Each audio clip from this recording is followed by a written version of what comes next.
Magandang araw, magandang gabi mga kaps, mga kababayan. Ito ang inyong lingkod, Nobs Vlog. So update na naman tayo tungkol dito sa rally ng Iglesia ni Cristo. So mga kababayan, kumpirmahin na natin ngayon ang rally na isasagawa ng Iglesia ni Cristo. Ito ay sa mga araw ng Linggo, Lunes at Martes. So tatlong araw ang itinakdang rally, no? Ito, batay ito sa permit na ibinigay ni Mayor Isko Moreno dyan sa Maynila. So, kasado na ang petsa November 16, 17, 18 na rally ng mga Iglesia ni Cristo. So, gaganapin po yan mga kababayan dyan sa Rizal Park sa Luneta. So, nagdeklara na rin ng pagsuspende ng face-to-face na klase ang Mayor Isko Moreno dyan sa nasabing lugar. So, ito, panoorin mo natin itong maikling video lang na quote ko sa pahayag ni Mayor Isko Moreno ukol sa mga bagay na ito. Very important announcement sa ating mga mag-aaral. Okay. As I have been informed, I was already informed by the Iglesia ni Cristo. May magaganap po, magsasagawa po sila ng peaceful rally on November 16, 17, at 18. So tatlong araw to, Moka. No? Sa 2025 sa Luneta. Okay, ulitin ko po, no? Magsasagawa po ang ating mga kapatid sa Iglesia sa pamumuno at gabay ang Kay Eduardo B. Manalo ng isang peaceful rally for transparency and peace. No? Ito po ay gaganapin sa November 16, 17, 18. Ayun. Yan po ay malawakang rally na magaganap sa Luneta. At dahil po dyan, tumapat po ang 17 at 18 na may eskwela. Eskwela eh. Now, ang inyong lingkod po ay minabuti na pirmahan ang isang direktiba na wala pong pasok ng November 17 at 18 with regard to face-to-face. Ibig sabihin, may suspension po ng face-to-face classes. Ngunit, kayo po ay hinihikaya na mag-shift to alternative delivery mode. Ayun. Sino-sino to? Yung kakanselin nating klase. Elementary hanggang kolehiyo sa pampublikong paaralan. Elementary hanggang kolehiyo sa pribadong paaralan. All levels. Ulitin po natin ha. November 17, 18, may suspension po ng face-to-face classes. Magsisip po kayo sa alternative delivery mode, which is online class. All levels, private and public. So ayan, narinig natin mga guys, mga kababayan, no? Ang suporta ni Isko Moreno. At ganoon din, mga kaps, mga kababayan, kaninang umaga kasi Sabado ngayon eh. So November 8, so nabanggit na una sa mga pagsamba kaninang umaga. So itong gabi, may pagsamba rin ngayon. At hanggang bukas, no, araw ng Linggo ay maring at babanggitin din po. Yan, no. Okay. So bakit ko binabanggit ang mga ito? So alam nyo guys, nais ko lang din para maipaabot ko ito sa kaalaman ng marami nating mga taga-subaybay, no, nagpapadala sa akin ng mga tanong kung tuloy ba at kung kailan ang rally ng Iglesia ni Cristo. Siguro ay interesado rin sila at gusto rin nilang makilahok at makipagkaisa sa nasabing rally. So mga kababayan, hindi po masama na kayo man ay sumali or makipagkaisa dyan sa rally na pangungunahan ng mga Iglesia ni Cristo. Sapagkat alam naman natin na ang layunin ng rallying ito ay para sa ating bayan at para sa kapakanan ng lahat ng mga Pilipino. At ganoon din para sa kinabukasan ng ating mga anak, ng mga kabataan. At karapatan ng bawat isa ang magpahayag ng kanilang mga saloobin, no, mga hinanakit o hinaing sa mga namumuno, no, sa mga tiwaling namumuno diyan sa ating gobyerno. Marahil, no, mga kababayan, ay magtatanong kayo kung ano ang magiging tema ng isasagawang rally ng Iglesia ni Cristo, di ba?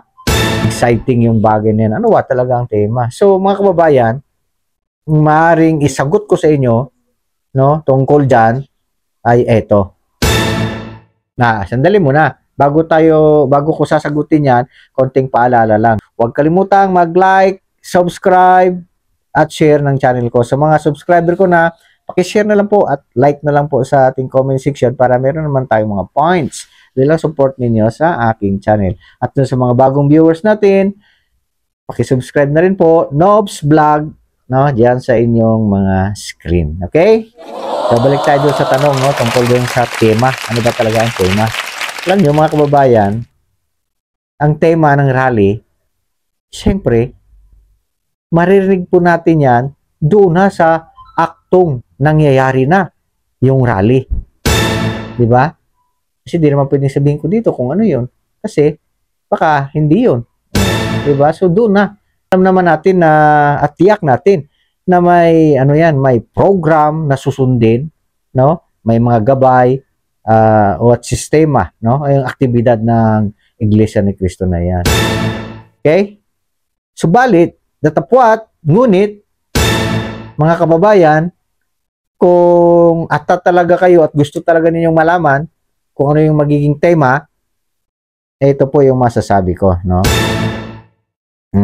Para ganap na inyong maunawaan o maintindihan ang diwa ng rallying ito, ay mas mainam siguro na daluhan ninyo yung mga naka-schedule na pagsamba ng Iglesia ni Cristo ngayon. Sabado ngayon di ba? So kaninang umaga kasi may pagsamba mga madaling araw, nababanggit na po kasi yan, binabanggit yan doon sa teksto. So doon maunawaan, maintindihan natin kung ano talaga ang layunin, no, ng Iglesia ni Cristo sa gagawing rally na iyan. So, ito mga guys, no, hindi po masama na kayo po ay dumalo. Merong pagsambang Sabado ngayon, pero medyo gabi na, no, hindi na kayo abot. Bukas ang umaga, Linggo, dyan sa inyong lugar, may makita kayong mga kapilya dyan, so magtanong kayo kung anong oras ang pagsamba bukas. Baka merong alas 10, pero karamihan niya meron alas 6 ng madaling araw. So, kahit saan kapilya po, no, open po iyan para sa mga panauhin or bisita para mag-observe. At doon, tiyak na masasagot ang inyong katanungan ukol sa kung ano ang layunin, no, kung bakit isasagawa ang rally ng Iglesia ni Cristo. Okay po ba?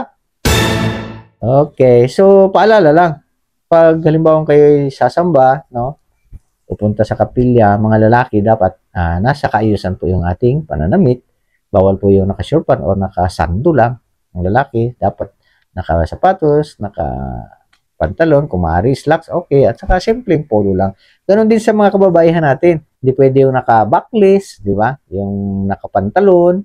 So, dapat naka-bestida. Simpleng bestida lang. So, okay na po yun. Okay?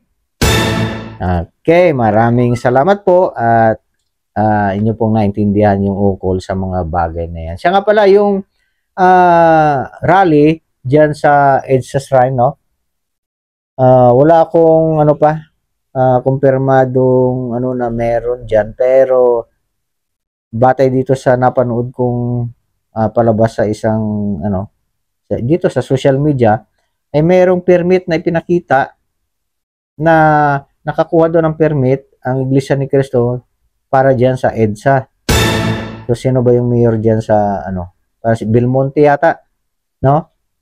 So, meron daw nakuhang permit para isagawa yung rally diyan sa may EDSA. So, kung okay yun siya guys, kung meron nga, di dalawang dako.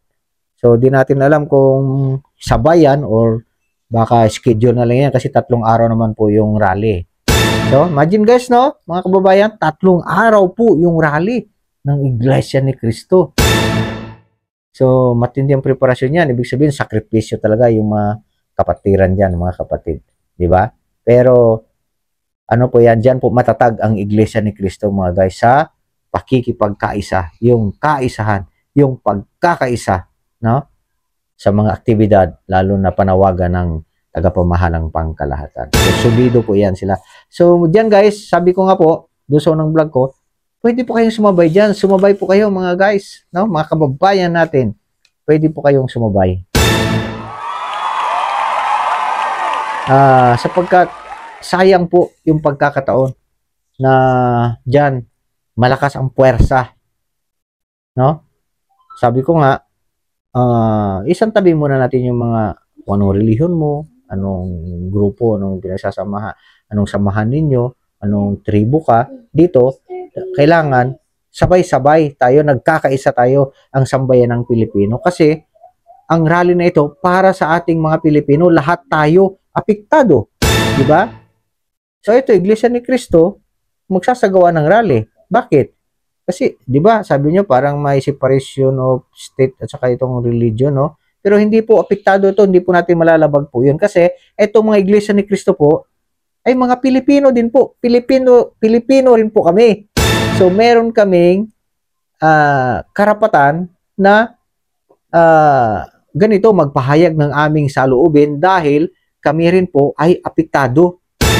Unang-una, pag ganito talagang magulo ang bayan natin at hindi nagkakaayos at mayroong mga patakarang hindi tama ang pagpapatupad, may mga tiwaling mga opisyal sa gobyerno, may mga hindi magandang tawag yan, pagpapatupad ng mga batas, abay, apektado rin po, no?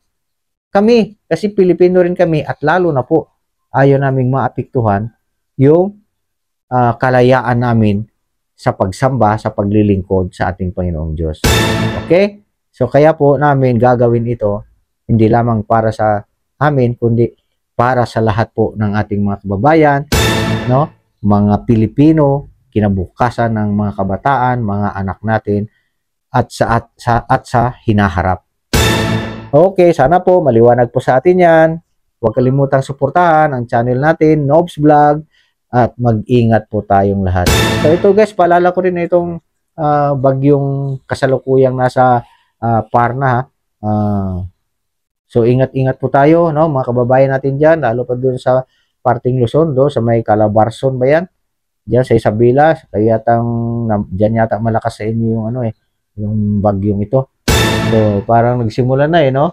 Dito kanina, sa amin, sa Mindanao ito mga tanghali, may pag-ulan na nangyari Makulimlim ang panahon, baka yun na yung mga buntot ng bagyo. So, sa lapad ng bagyo, meron talagang epekto rin dito sa Mindanao. Pero hindi siguro gaano diyan talaga sa inyo. So, payo ko lang po,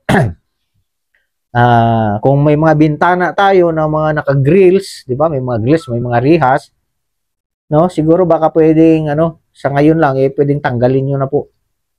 Para kung halimbawang ganun ang mangyari doon sa Cebu na biglang umakyat ang tubig at ma-corner kayo sa loob, pwede niyo basagin yung mga jealousy niyo, yung mga bintana niyo, makakalabas kayo kaagad. Kasi kung may mga grills yan, di ba? May mga bakal yan suporta yan sa likod So, hindi kahit basagin niyo yung mga ninyo, mga bintana, hindi kayo makakalabas, may mga bakal na harang.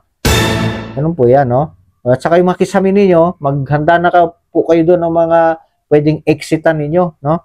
Huwag mo na niyong tanggalin yung bubong, huwag mo na kasi baka hindi naman magbaha no? Ano lang, preparasyon lang na meron kayong exitan, maglagay na kayo na yung mga lamisa na pwedeng patungan ninyo, ganun yan siya, no? Saka yung mga TV ninyo, kung ano mga electronics device ninyo, pwede yung ilagay nyo na sa mga kisami. Ganyan, naka-ready lang po. Yan parang mga preparasyon lang, leksyon, no? Dahil sa karanasan natin diyan sa Cebu, no? Yung pag-akyat ng tubig. Saka yung sa mga nasa tabing mga ilog, pwede na po, backwit na po, no? Ganun lang po yun, maghanda ng mga flashlight, saka yung mga ICOM radio, yan, pakinabangan po yan sa mga ganyang mga kalamidad. ICOM radio, maghanda na kayo ng mga battery, no? Battery pack ninyo. Okay, so, manalangin lang po tayo palagi, no? Na sana hindi makapaminsala ng gusto, lalo na hindi makakitil ng buhay, etong mga kalamidad na dumarating sa ating bansa. So, pray lang po tayo palagi, at kami rin dito sa Mindanao, kasama po yung sambayan ng Pilipino, kasama po kayo sa panalangin, no? Lalo na ng mga iglesia ni Cristo. Pag kami nananalangin sa aming mga pagsamba, maging sa aming mga tahanan, pag nananalangin kami, kasama po ang buong bansa sa aming panalangin. Na sana maging payapa, ligtas tayong palagi. At maging yung mga nasa gobyerno, sinasama namin kayo sa panalangin na sana sa katwiran tayo, sa tama ang gagawin nating mga pagpapatupad ng mga batas at pamumuno ninyo sa ating bayan. Okay, Nobs Vlog po. Huwag kalimutan uli. Babo, ingat tayong lahat.